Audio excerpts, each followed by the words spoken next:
Today we're diving into something every collector, especially parents and kids, have been frustrated with at some point in time.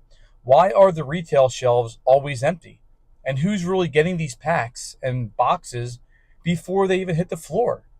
And before we even jump into that, a quick heads up, if you want early alerts on release dates, retail drops, and insider info on the hobby, I run a free email list and for our insider club. So if you comment insider, no spam, nothing, I'll send you the link. You can sign up and it's through your email. And usually monthly I'll send it out. And in a few weeks I'm going to send out the next one for May. And it should help you get started or stay ahead of when things are dropping and stuff like that. So make sure you comment insider, and I'll send you that link and you can sign up very easily, no strings attached. But you walk into to experience this, right? You walk into Target, you walk into like a Walmart, and you're ready to grab a few packs for your kid or for your students or for your niece or nephew or for your brother or sister, whatever that could be, and you're greeted by this. Not one box, not one pack, not even sage, right? Just dust and disappointment. How many times have you seen that? You can pause the video right now. And how many times have you gone into Walmart? Have you gone to Target and saw empty shelves or stuff on the shelves that's not even worth a cent to buy, let alone $35 or $25, whatever that could be? Hopefully by now you're starting to figure out when they're dropping their release dates and when they're stocking the shelves and all that kind of stuff. But Walmart is switching things up, I've heard, over the last like maybe month or two, that usually people are waiting there on every Friday. So now they're doing it on Wednesdays. So they're switching it up a little bit. So there's not so many people or even scalpers there. And yet, after you go to the store and there's nothing online, now you go onto eBay in the same day and guess what's up there? Donruss Optic, blaster boxes or mega boxes or Topps Chrome or whatever that could be, right? So who is actually getting this stuff, right? And when they're on eBay, they're not for retail price, right? So if it's an optic $35 optic box or a $49 mega box, or I think they're $60 now, or a $59 mega box or a $65 mega box or whatever that could be, who's actually getting this stuff? How much money are they selling it for? They're selling it for sometimes triple the price. So how are they getting this stuff? So that's what I want to set the stage for you guys to hopefully help you out, help me out too, because I'm still looking for the Donruss Optic and I can't find it anywhere. I've been to multiple Targets, multiple Walmarts, multiple Ace Hardwares, GameStops, all kind of stuff, and I have not found one lick of it. Right? I don't even see the actual tag on the shelves I'm looking for, right? And it's not even close. So setting the stage, right? Let's be real, right? The average collector doesn't have time to hang around Walmart every morning. Most of us have jobs. Most of us have families, responsibilities, driving kids to sporting events, going to dance class, driving kids to this, going back to school, wherever that could be. But somehow, someone's always beating us to it or to the punch. And here's what we're going to unpack in today's video. I didn't really even get started yet. And how retail stocking actually works. What role does MJ Holdings and Excel Marketing play in the stocking of shelves? How much or how some insiders or resellers get early access, believe it or not. Why flippers and bots have made it worse. And what the card companies could do about it to combat these issues. And trust me, I've got some real stories from local card shops, from owners, from collectors like you, and in multiple states, and what I've seen firsthand. So how does retail restocking work? Now, this is like Best Buys and Targets and Walmarts and GameStops, but mostly I'm talking about Walmarts and mostly I'm talking about Targets because they're like the main ones that are getting restocked by these big companies, right? First, most retail stores don't stock cards themselves if you don't know that already. Walmart and Target, they outsource their third-party vendors like MJ Holdings for Walmart, Excel for Target, and these companies hire reps to stock the shelves and according to kind of their own schedule. And usually it's on a pretty good schedule so you can kind of time it and things like that. But that's not what I'm talking about. These reps aren't store employees. They're not, funded by the stores. They're not, They're not store employees for Target, not store employees for Walmart, whatever that could be. They are not bound by your local Target's rules. And guess what? In some cases, they also collect cards as well. I mean, you're in the card shop and or you're in the card hobby, right? Obviously, you're collecting cases yourself. So now I'm not saying every rep is shady, but when the same person controls when and where stocks hit, and they have friends or they even have like a network, it's hard not it's not hard to imagine how cards disappear before they even reach the public's hands. And that goes into insider access and how what's happening with insider access.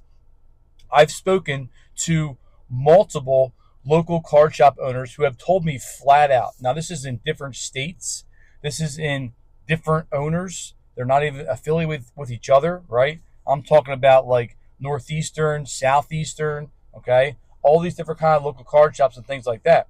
And he knows, this one person that I was talking to, he knows flat out that multiple people who pay reps $100 or $200 or even more to text them ahead of the drop or to hold the product. They can scan it in and put it out and it goes straight to the private buyer. One of them even told him that I this is quote, like, I stock the shelf, but I also know who pays my bills. And if someone wants it more than the shelf does, why wouldn't I move it? Right? So there's a lot of things that, like, and again, like, not everyone's doing this, but it doesn't take that many bad actors to ruin the game for everyone else, like you and I and collectors, who are just trying to find a box here or there, or or just like find stuff. I mean, I'm not really in it to buy a lot of blasters, a lot of mega boxes, right? But I do like going to Walmart and looking at things and seeing what's out and seeing what's buying what and what's on the shelves. But also, I do try to find the optic, right? I try to find an optic so I can open it up with my kids or do it for our Pack a Day challenge on YouTube, on not on YouTube, on Instagram, on TikTok, those different things, right? And that leads you into like flippers, bots, and buyouts, and overlay over the entire last maybe 3 years that I have really got back into collecting. I have seen many flippers, right, firsthand. Bots experience that online, and even buyouts and things like that. Then you have resellers, which are bots, buyouts, flippers, whatever you want to say. Some folks have to have these bots that track Target.com, that track Walmart.com listings the moment they go on live. Like, I have my notification set up so when like the optic blaster box goes online for Target, it blings at me. I go in there. As soon as I go in there, I'm telling you, the thing is sold out within minutes. Like, I don't have a chance to even go in there and put my credit card number in there to get anything, which is ridiculous, right? They auto buy these things, sometimes in bulk. Sometimes you can only get 3 at a time, but maybe they just do it different instances. And others have like discords and even text chains where they coordinate who buys what, where, and when. And it's a lot of things that behind the scenes. If you're just like a normal collector, you would have no idea what's happening behind the scenes. I watched this happen in real time at Walmart. As Walmart restocks Donruss Optic at like 10 a.m., right? By 10:06, I'm not exaggerating, maybe even earlier than that, it's sold out. By 10:30, those same blasters are on eBay for $50, $80 that were not on eBay before. So obviously, these people are buying these things and then they're reselling them on eBay or even Amazon or even like other places. Like even Walmart has some blasters that are $80, which is retail is like $25. Me personally, I refuse to pay $5 over retail. I don't do that. I don't go into buying that stuff, right? Like on Target now, I used to go into Target, try to get the retail, right, and try to get the $35 blaster for optic. And now the lowest price for the blaster is $60, like on Target's website. I can't believe that Target has stooped to that level to not have them at retail price anymore. Walmart usually never does, like at least maybe when they first come out, but after a while they never have them, right? And they're never for retail price online, at least that I've seen for at least the optic. There's other ones that probably are, but the optic definitely not. And now Target's doing it, and Target it was $60. I'm like, oh, it's back in stock. So I go back to Target and I go in there, and boom, it's $60. I'm like, what the heck is going on? How's it $60? So that was just crazy in itself. What was happening with these things, and like tell me, like it just hurts my heart, because tell me how a kid or even a working parent has a shot with that setup, right? I'm teaching classes all morning or all afternoon, and I have one prep during the day, and I go on, and obviously I'm doing other things for school for preps. I'm not even trying to look at cards, but sometimes I have a second, and I go in there and I go and I'm like, oh man, I missed it. I'm an hour late. Yeah, good luck. Go online, try to find the optic. Yep, nope, no optic, no blaster box, no chrome, no whatever you want to call it, right? And you have to be right on it. And like working parents, kids in school, how do they have a shot at getting this stuff? Which is just ridiculous. And it's I'm not trying to be like a complainer here, right? But it's just for the average everyday collector, they have just no shot. And like the main thing I'm trying to ask myself is like, who really gets these packs? So let's answer that big question. Like, who's actually getting all the retail cards?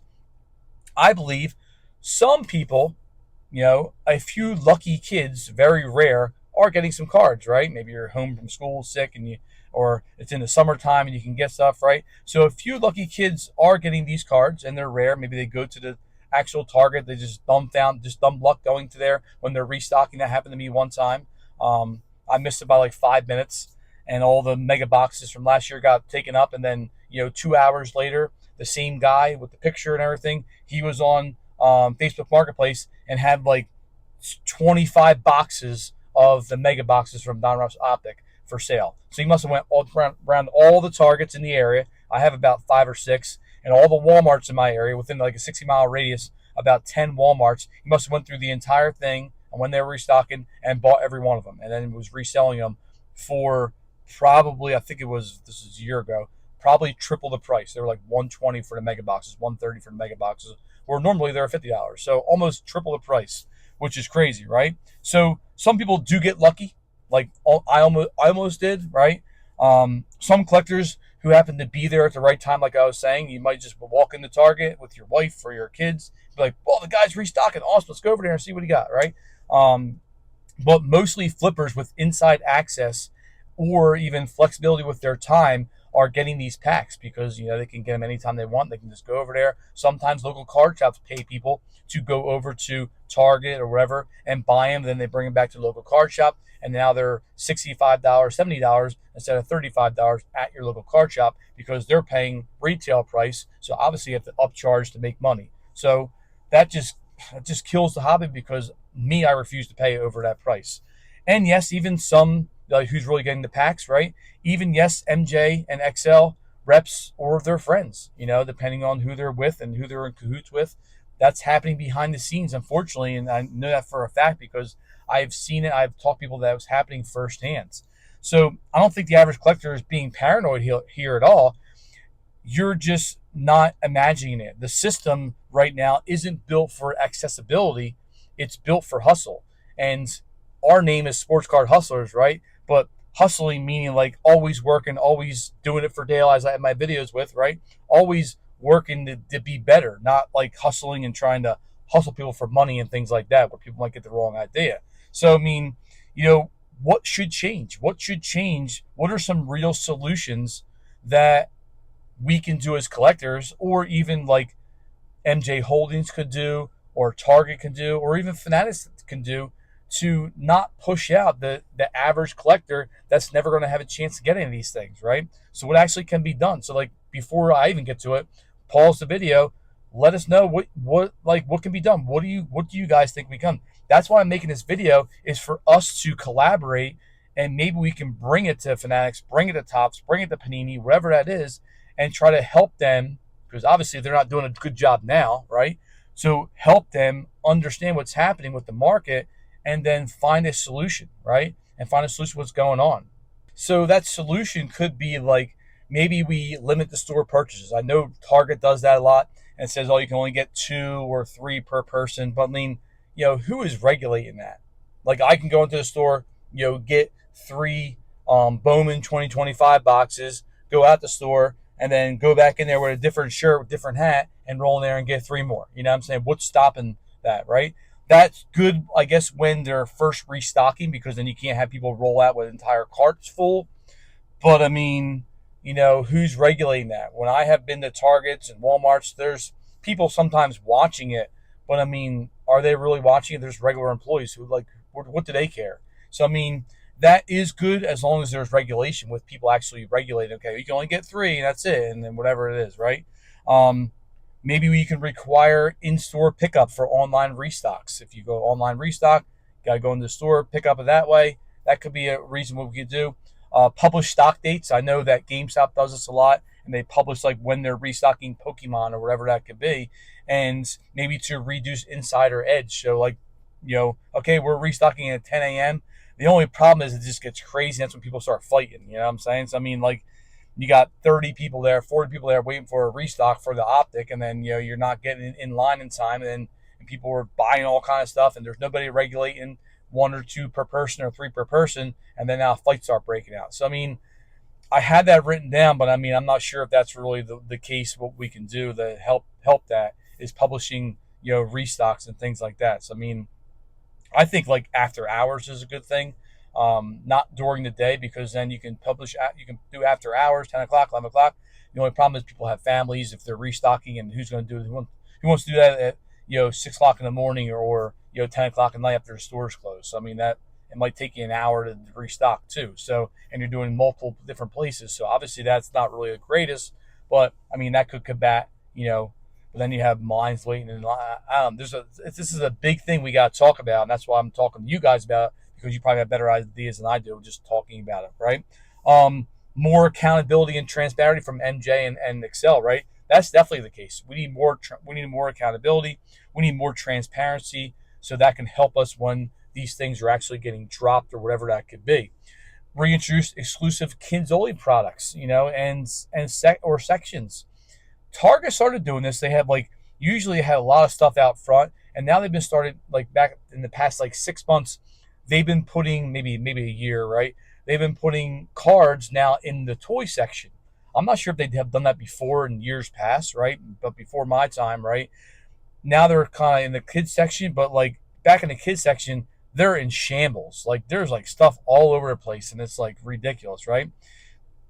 And like, why am I saying this? Why we're trying to figure it out? Because if you're a parent and you're walking with your 10-year-old son or daughter, whatever that could be, and all you see are empty shelves or overpriced last chance boxes for $80, that's not the hobby that we grew up loving. And that's what we have to bring the kids in, like my last video. And we have to bring the kids in and, treat them and give them nostalgia and give them the feel of collecting, not the feel of like investor and being like a stock market and things like that. So like the personal appeal, the CTA, right? My outro, my ending here is, I'm not saying that the hobby's ruined. I still love collecting. You still love collecting. I still love ripping packs and buying singles and things like that. And I love seeing kids get excited on a base card or pulling their favorite player. My kids over the last like week or 2 weeks, they've been bringing in their cards. So we have like a little time during like this enrichment time at the end of the day, and we'd be looking cards and looking at their cards, and most of them are not really worth anything great, but one has a Babe Ruth card, which is like back in the 2010 2009 Babe Ruth card, or like a numbered card or things like that. They're like, oh, this card's awesome. What do you think this is? How much do you think this is worth? I'm like, I have no idea, because I can't. I gotta check it on eBay and things like that. But like things like that are getting excited, and they're not really any special cards at all, and they're it's a pretty cool thing that they're, at least what I'm trying to do with my school and with my students and things like that, is bring them into the hobby and get them excited about it, no matter what you have in your hand. Great card, bad card, base card, parallel, whatever that could be. And and it's pulling their favorite player. Oh, I got look, I got a Shohei Ohtani. Look, I got Jackson Holiday, right? They're all excited about it. Yeah, the card's worth 50 cents, but that's the point, is they're getting excited for these things, and the excitement is still there no matter what they're ripping and things like that. So phasing them out of the hobby is not the greatest thing, because they're our future.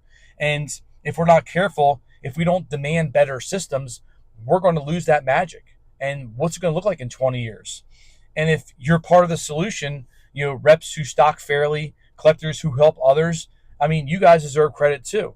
There's a lot of guys that I follow on YouTube that are great and do a lot of great things, and I hope to be there and help out as well, just like they're doing. And that's the main thing, that why I made this video and made this channel, is to do these things. And to leave you with, one thing to talk about is, like, make sure you guys comment and let us know what you guys do. Like, how can we combat this issue? Because that's the main reason why I'm doing this, is to hopefully help you guys out and help everybody out to collaborate and come up with ideas to make it better for everybody in the hobby, not just, breakers, not just collectors, not just kids, but everybody in the hobby, and help everybody out. So that's the main thing why I'm doing this video and why I'm doing this channel. But again, I appreciate you guys watching. Make sure that you, to join the Insider Club, comment Insider, and I'll send you that link. No strings attached. And let me know what you guys, again, think in the comments. Make sure you like, make sure you subscribe. I don't really say that a lot, but I mean, it really helps our channel out, help our channel grow, help it reach more people and things like that. But I appreciate you guys watching. We're going to see you next time. Until then, peace. Do it for Dale. Later, guys. Peace.